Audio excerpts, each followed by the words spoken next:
Marcus Ashford owned pieces of half the Manhattan skyline. His name appeared regularly in Forbes lists, Bloomberg profiles, and discreet society pages, though he hadn't given an interview in 7 years. At 37, he was worth $2.3 billion on paper, more in reality.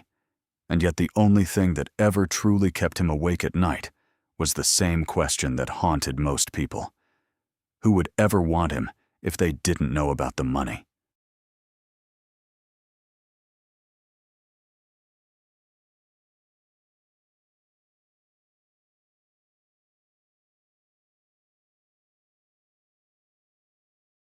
For the past 4 months, he had been conducting a private, slightly masochistic experiment. Every few weeks, he scheduled a blind date through an ultra-exclusive matchmaking service that charged $5,000 just to create a profile. He showed up not as Marcus Ashford, CEO of Ashford Technologies, but as Mark, a 30-something aspiring photographer who drove a 12-year-old Honda Civic, wore secondhand jackets, and could just about afford the daily special at a rundown diner in Queens. 12 dates. 12 women who arrived hopeful, glossy, and perfectly curated. Tonight was date number 13. He sat in his usual booth near the window of Rosie's Diner, the kind of place that still had a working jukebox from the 80s and coffee that tasted faintly of yesterday's grounds. Rain tapped against the glass like impatient fingers. The bell above the door jingled. A tall redhead in a camel coat and red-soled heels strode in, scanning the room. Her smile was bright and practiced until her gaze landed on him. The smile faltered, then vanished. "Mark? That's me." She hesitated. "Hi." A soft clink.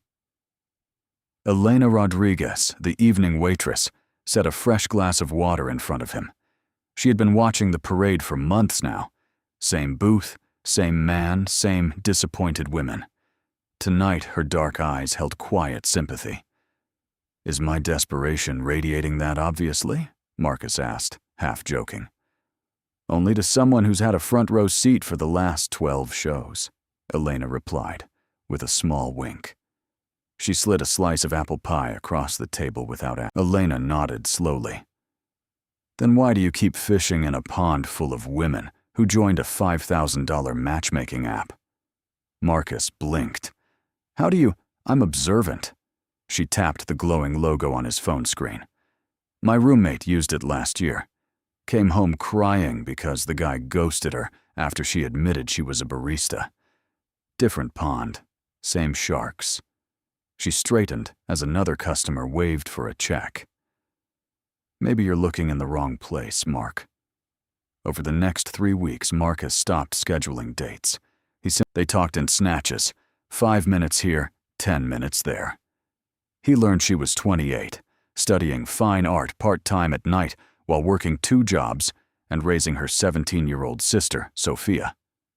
Their father, a Bronx taxi driver, had died of a heart attack when Elena was 19, leaving her to become both parent and provider overnight. Rent-controlled apartment in Queens, student loans that never seemed to shrink, a stubborn belief that beauty could still change things. One slow Tuesday evening he asked, "Why art school?" After everything, that night, back in his Tribeca penthouse, Marcus propped the sketch against a lamp and stared at it for hours. She had seen him, and she still had no idea who he really was. The next morning he hired a private investigator, not to dig dirt. He needed certainty that Elena wasn't playing an angle. The report came back in 48 hours. Elena Rodriguez. Exactly who she said she was. No hidden trust funds, no secret connections. Just debt, determination, and a younger sister who dreamed of escaping the cycle. For the first time in 2 weeks later, Elena rushed past his booth without stopping. Her eyes were red, cheeks streaked. "Elena, what's wrong?" "I can't talk. I'm working." He caught her wrist gently. "Talk to me." She collapsed into the booth. Words spilled out. Sophia had been accepted to Princeton. Full academic scholarship. But fees housing, books. $28,000 stood between her sister and the life Elena had spent 9 years trying to give her. She's brilliant, Mark.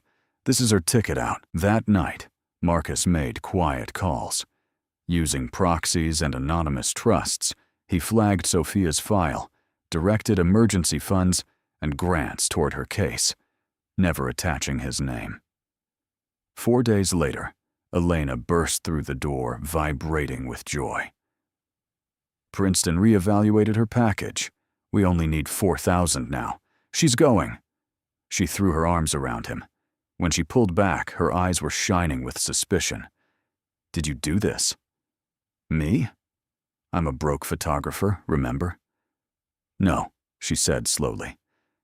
You're not. She showed him the Forbes article on her phone. You helped Sophia without flashing cash, without making me feel like I owed you forever. That's decency. You're not angry I lied? Are you angry I knew and stayed quiet? We were both testing each other. But the man who sat here for 4 months, eating terrible pie and leaving $100 tips, that's who you are. She reached for his hand. I liked you when I thought you were broke. I like you now. Money isn't character. How you treat people when no one important is watching, that's character. 6 months later, he proposed in that same booth. A year after that, they married in a small ceremony blending tech titans with art students. Sophia walked Elena down the aisle in her Princeton hoodie. At the reception, someone asked, "How did you know he was the one?" Elena looked at Marcus, laughing with her sister. Because he saw me first. Not my problems, just me. And I saw him too. The lonely man who wanted someone to choose him, not his fortune. We saw each other's real selves. That's rare. That's everything.